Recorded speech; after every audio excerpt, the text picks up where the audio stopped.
ঐ আহোমৰ প্ৰথম ৰাজধানী চৰাহী দেউজনী শুনিছানে খেদা বান্ধ ঐ নৰা দেশৰ কাহিনী পাতকাই পাৰে হৈ স্বৰ্গদেউ চুকাফাই সমাদত ললেহি ঠাই দিখো পাৰে পাৰে ঐয়াঙে দয়াঙে ৰাজধানী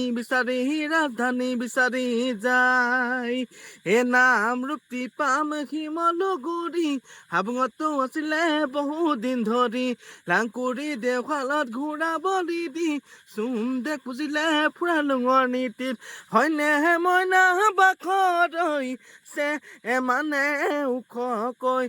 পাহাৰ মইনা বাখৰ ৰাই মানে জিলিকি থকা মইনা বাখৰ মানে ধুনীয়া